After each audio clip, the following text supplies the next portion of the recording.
Tomorrow camp opens up for the 49ers, and I'm really excited for it. And this is the prevailing, I think, sentiment from people, and I don't get it.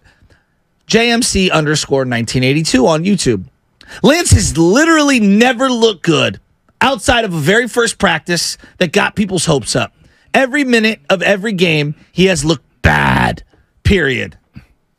We just go to the extreme with things. There's no gray area anymore in sports. It's either you really love a guy or you hate him. Like if I critique one throw from Brock Purdy, Ponte just wants to see his guy Trey play. He hates Brock Purdy. I don't hate anybody that's winning games for my football team. All right? Brock Purdy's a hell of a story. We had his dad on. Oh, yeah, it was awesome. His dad on. I was like, man, this is pretty cool. This is cool. Now, we're in sports media, and we're gonna get things wrong. We're not gonna hit 100% because trust me, if we hit 100%, we'd be at Vegas, we'd be at any sportsbook betting every single day. I mean, Jerry West, one of the greatest GMs of all time. Is he batting 1,000? Yeah, no doubt. No, not even close. How about Brian Cashman? No, not even close. Exactly. Brian Sabian, not even close. Yeah.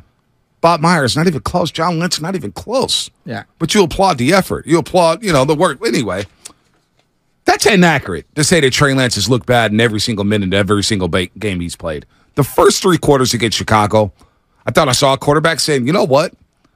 He ain't great, but this is a very similar game to what Jimmy G produced over the last 3 years. I'm not talking about 2017 but like the tail end of 2019, 2021, it was very Jimmy G-esque. And we felt like, boy, there's a lot of potential there for Trey Lance. What do you mean by Jimmy G-esque? Game manager, make a few throws here and there. Okay.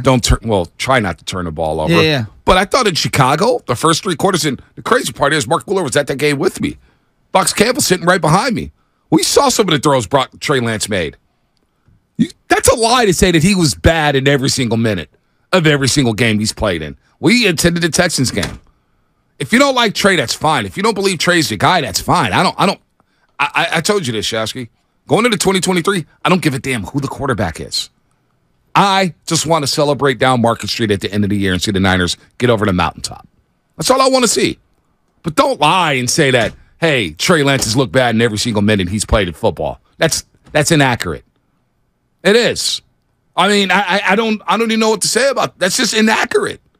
Watch the game over. To say that he's looked bad in every single minute in every single game he's played, why should you have a sports take when you say dumb things like that?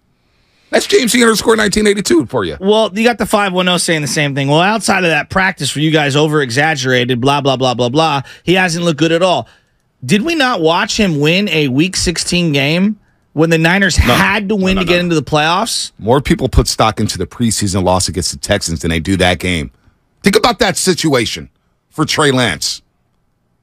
They don't win, they don't go to the playoffs. Now, look at the Niners made sweeping indictments on acquiring Jimmy Garoppolo based off 2.5 games of Jimmy G in a Patriot uniform. Right? Yep. Right? Yep. Okay. Every single year, teams are making assessments about the quarterback based on practice, correct? Yep.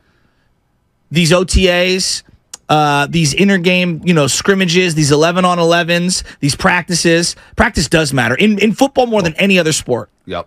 Practice is it's the only sport you practice 6 times to the amount of times you play. Right. Literally, practice is the most important when it comes to the NFL. But everyone says practice doesn't matter, which I understand that because we don't watch it. Let me ask you this. I was in Europe last year during the first 3 weeks of training camp. You're there at training camp. How much emphasis did this market put on practice when it came to Trey Lance? Well, it's interesting that you say that because I actually took away a lot of different. I'm not ripping anyone. I'm saying when you're at practice, a lot of stuff is happening all at once. Yep. So, for example, you'll get Trey Lance out there and what you deem to be the first team, right? And I'm doing air quotes. Well, wait a minute. Trent Williams isn't playing today. So now Nick Bosa is going up against Jalen Moore or Colton McKivitz and having his way. That's number one. All right. Number two, Ayuk's not even out there. They'll have Juwan Jennings and Danny Gray. They're mixing up different combinations of the first team to give different looks. Debo didn't play for a couple of weeks. So didn't George Kittle suffer a hamstring in training camp too? Well, George Kittle was in and out of the lineup the whole time. In and out of the lineup the whole time. What I'm getting at is that practice was very over-scrutinized in terms of hey, this guy completed, I'm just throwing raw numbers, 11 of 16, and Sudfeld completed 14 of 14. And well, wait a minute. Was he checking down? Would he have been sacked 4 times because Nick Bosa slapped him in the stomach and you're not allowed to tackle? Did he hold on to the ball too long and he missed his first read, but he checked down to a read that probably isn't going to be there in a game? Like, there's a lot of you have to fill in the blanks. So when I'm watching practice, when I was there last year, and I'm listening to everybody report on practice the next day or the day after, I'm saying, well, that's not what I saw. Right. And what I saw was this. There were times where Trey looked really good, and there were times where he looked really bad. There were times when Brock Purdy looked really good in the drills, and then there were times where I was like, yeah, that's not going to work in a game.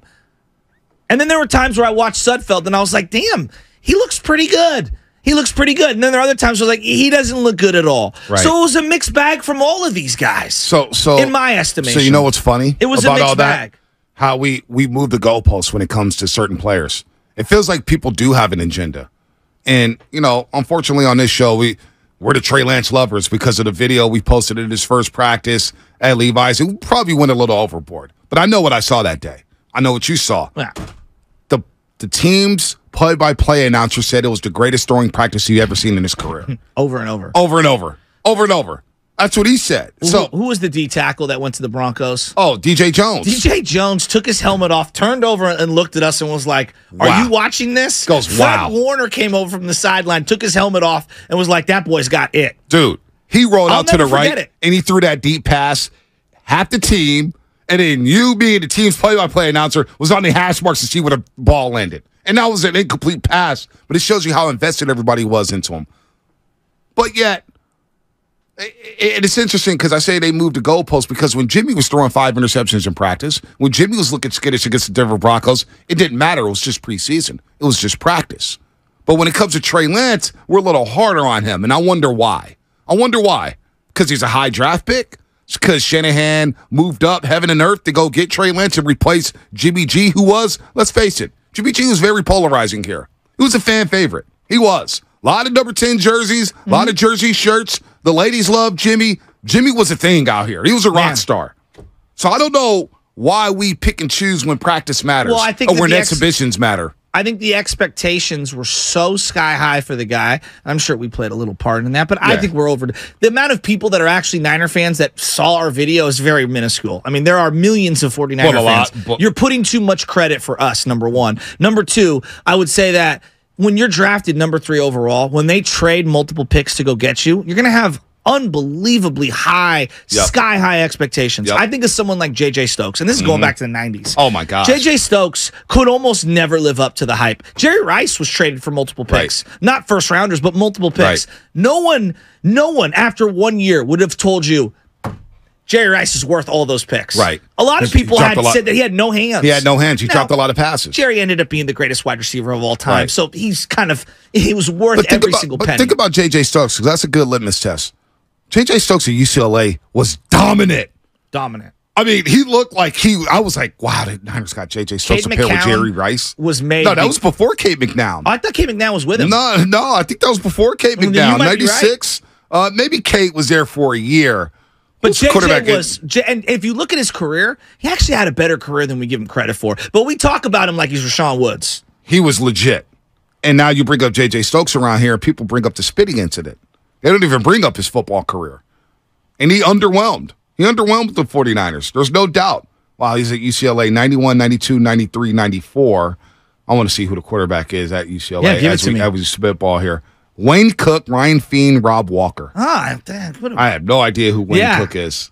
Kareem Abdul-Jabbar was a running back. Oh, number 33. Yeah, went to the Dolphins, Miami Dolphins. The other Kareem Abdul-Jabbar. But so when we talk about practice, it does matter, but we pick and choose when it matters.